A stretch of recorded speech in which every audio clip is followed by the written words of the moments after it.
మొత్తంగా 26 జిల్లాలుగా ఉన్నటువంటి ఆంధ్రప్రదేశ్ మ్యాప్ ఇప్పుడు 32 జిల్లాలుగా రూపాంతరం చెందబోతోందా? ఆంధ్రప్రదేశ్లో మరికొన్ని కొత్త జిల్లాల ఆవిర్భావం జరగబోతోందా? అందుకోసం ఇప్పుడు ఆంధ్రప్రదేశ్లో కూటమి ప్రభుత్వం రంగం సిద్ధం చేస్తోందా అంటే అవునని సమాధానం ఇస్తున్నారు కొంతమంది రాజకీయ విశ్లేషకులు. ఈ నేపథ్యంలోనే అసలు ఆంధ్రప్రదేశ్లో రాబోతున్నటువంటి ఆ కొత్త జిల్లాలు ఏంటి అనే దాని మీద మనం పూర్తి స్థాయిలో విశ్లేషణ చేసుకుందాం. ప్రస్తుతం మనతో పాటున్నారు ప్రముఖ రాజకీయ విశ్లేషకులు, ప్రముఖ సీనియర్ జర్నలిస్ట్ దుర్గా వడ్లవాణి గారు. వారితో మాట్లాడదాం. దుర్గా నమస్తే. నమస్తే అండి.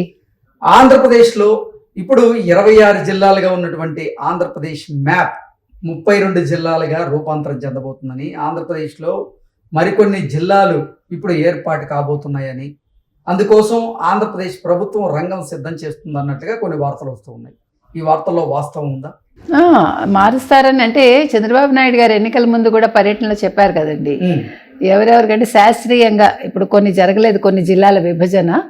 సో వాటిని మేము అధికారంలోకి వస్తే అంటే ప్రజల మనోభావాలకు అనుగుణంగా, వాళ్ళకి నచ్చిన అనుగుణంగా, లేదంటే వాళ్ళు ఏ రకంగా కోరుకుంటే ఆ రకంగా మారుస్తామని చెప్పారు. ముఖ్యంగా ఎన్టీఆర్ జిల్లాలోకి గన్నవరం, పెరమలూరు మార్చమని అడుగుతున్నారు. సో దాని మీద దృష్టి పెట్టారు. అదేవిధంగా అద్దంకి, కందుకూరు మళ్ళా ప్రకాశం జిల్లాలో కలపాలా అని యోచిస్తున్నారు. ఎందుకంటే మీరు అన్నట్టుగా ఇప్పుడు జియోగ్రాఫికల్ గా ఎవరికి ఎక్కడుంటే బాగుంటుంది, మెయిన్ అది ముఖ్యం. భౌగోళికంగా ఎవరు ప్రకాశం జిల్లా చాలా పెద్దది. ప్రకాశం జిల్లాని ఇప్పుడు రెండుగా మార్చబోతున్నారు. అంటే మార్కాపురం, గిద్దలూరు, అలాగే ఇప్పుడు మార్కాపురం, అమరావతి, గూడూరు, తర్వాత ఆదోని, మదనపల్లి, పోలవరం జిల్లాలని అంటే సెపరేట్ గా చేయాలనే డిమాండ్ల మీద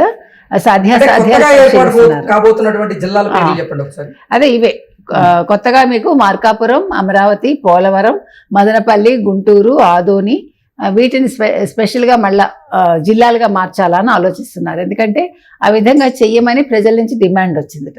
సో దానికోసమని వాళ్ళు ఇంకోటి ఏంటంటే జిల్లా కేంద్రాల నుంచి దూరం తగ్గించడానికి కూడా ఈ ప్రతిపాదనని పరిశీలిస్తున్నారు. ఎగ్జాక్ట్లీ. ఇప్పుడు ప్రకాశం జిల్లా చూసుకున్నట్లయితే ప్రకాశం జిల్లా కేంద్రం ఒంగోలు. మార్కాపురం దగ్గర నుంచి ఒంగోలు రావాలంటే వాళ్ళకి ఇబ్బందిగా ఉంటుంది. కాబట్టి మార్కాపురాన్ని ఒక జిల్లాగా ఏర్పడి ఎగ్జాక్ట్లీ. సో అంటే మీరు అన్నట్టుగా జిల్లా కేంద్రాలకి రావడానికి దూరం చూసుకోవడం ఒకటి. ఇప్పుడు మీకు ఇదే కదా, గతంలో కూడా మీరు 3 రాజధానుల అంశం ప్రస్తావనకు వచ్చినప్పుడు అసలు ముఖ్యంగా ఆంధ్రప్రదేశ్ ఏర్పడ్డాక అమరావతియే రాజధాని ఎందుకు చేశారు అనే దాని మీద మీకు తెలుసు చాలా చర్చలు జరిగాయి. దాని మీద సాధ్యాసాధ్యాలన్నీ పరిశీలించారు. అంటే భౌగోళికంగానే కాకుండా ప్రజలకి రావడానికి అనువుగా ఉండాలి. అంటే ఎక్కడెక్కడ ప్రజలు వచ్చి వాళ్ళు సెక్రటేరియట్లో వాళ్ళ వినతి పత్రాలు ఇచ్చుకోవాలి, లేదు వాళ్ళకి సంబంధించిన పనులు చేసుకోవాలి, లేదు వాళ్ళ హైకోర్టులో వాళ్ళ పనులు చేసుకోవాలంటే అన్నీ ఒక చోట ఉండాలి. అంటే ప్రజలు ఏ రకంగా అంటే కనెక్టివిటీ కూడా చాలా ముఖ్యం. సో ఇవన్నీ ఆలోచించాక అమరావతిని వాళ్ళు రాజధానిగా చేశారు. కానీ జగన్మోహన్ రెడ్డి గారు వచ్చాక అమరావతి కాదు, నేను వైజాగ్ రాజధానిగా చేస్తాను అన్నారు. ఆ తర్వాత 3 రాజధానుల అంశం తెర మీదకి తీసుకొచ్చారు. అయితే మీరు వైజాగ్ రాజధాని చేయటం వల్ల ఏమవుతుందంటే విసిరేసినట్టుగా ఉంటుంది. అది ఎక్కడి నుంచి ఎవరు రావాలన్నా కూడా చాలా దూరం అయిపోతుంది. ఇప్పుడు మనం జిల్లా కేంద్రాలకు ఏదైతే దూరం ఒకటి దృష్టిలో పెట్టుకోవాలని చెప్పామో అప్పుడు అదే జరిగింది చెప్పాలంటే. సో మీకు ఏదైనా కూడా ఇప్పుడు మీరు నెల్లూరు లేకపోతే గూడూరుని తీసుకెళ్ళి నెల్లూరులో కలిపేసిన, లేదు ఇంకేదో తీసుకొచ్చి ఇంకెక్కడో కలిపినా కూడా ప్రజలకి ముఖ్యంగా వ్యాపార లావాదేవీలు ఉంటాయండి. ఇప్పుడు జిల్లా కేంద్రాలకి రావాలన్నా, వాళ్ళ పనులు చేసుకోవాలన్నా ఇప్పుడు అక్కడ వాళ్ళతో పనులు ఉంటాయి కదండి. పంచాయతీల్లో పనులు ఉంటాయి, రకరకాల చోట్ల రకరకాల పనులు ఉంటాయి. సో డిస్టెన్స్ అనేది చాలా ముఖ్యం. నాట్ ఓన్లీ డిస్టెన్స్, ఇప్పుడు వాళ్ళు వచ్చాక వాళ్ళకి అక్కడ ఉండడానికి వసతి కూడా ఉండాలి, అనువుగా ఉండాలి. అంటే వాళ్ళు భోజన వసతి ఉండాలి, గబుక్కుని రాత్రి ఉండాల్సి వస్తాయి. ఎక్కడ ఉండాలి? చిన్న చిన్న ఊళ్ళు అనుకోండి, ఎక్కడ ఉంటారు వాళ్ళు? అంటే మీకు ఎవరు కూడా ఇళ్లలో ఉండమని చెప్పరు. అంటే కొత్త వాళ్ళు వస్తే ఎవరికైనా భయమే కదా. సో ఇవన్నీ కూడా అంటే ఒక మనిషి వచ్చినప్పుడు ఆ మనిషి అన్ని రకాలుగా కనీస వసతులు ఉండాలి.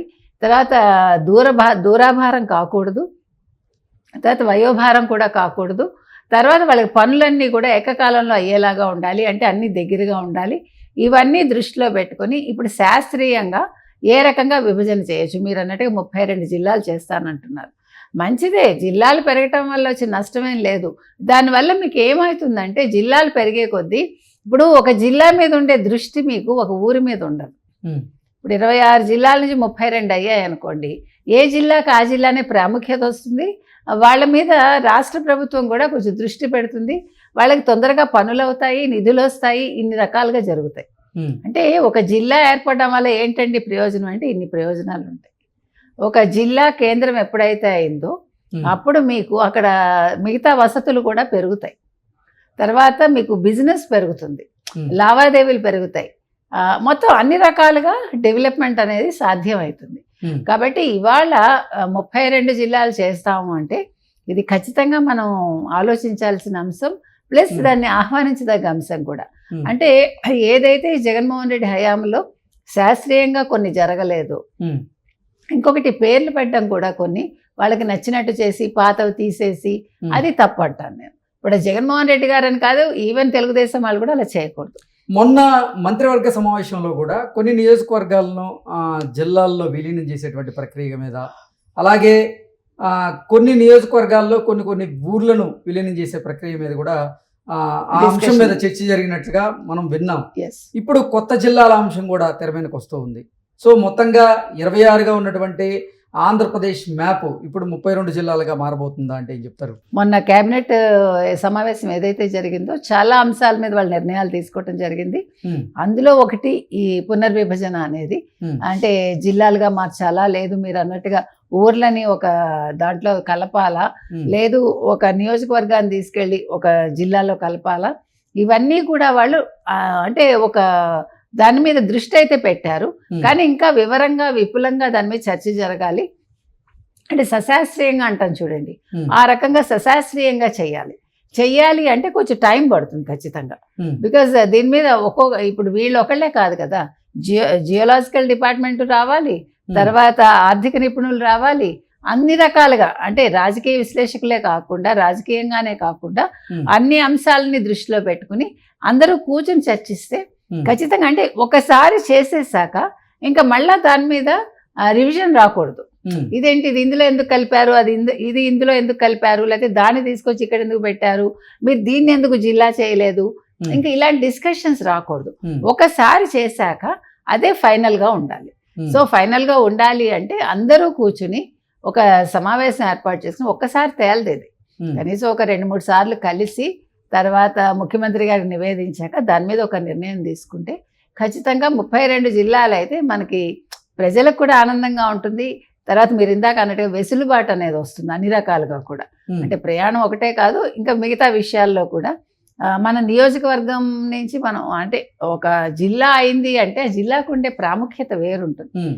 ఖచ్చితంగా అది అన్ని రకాలుగా అంటే ఆ కూడా జిల్లా కేంద్రంలో మౌలిక వసతులు అయితే పెరుగుతాయి. ఖచ్చితంగా పెరుగుతాయి. ఉమ్, వ్యాపార లావాదేవీలు పెరుగుతాయి, ఉమ్, తర్వాత రాకపోకలు పెరుగుతాయి, మీకు ఆదాయ మార్గాలు కూడా పెరుగుతాయి. సో ఇన్ని రకాల సౌలభ్యాలు ఉన్నాయి కాబట్టి ఖచ్చితంగా 32 జిల్లాలు చేస్తే చాలా బాగుంటుంది. ఓకే అండి, thank you so much. Thank you.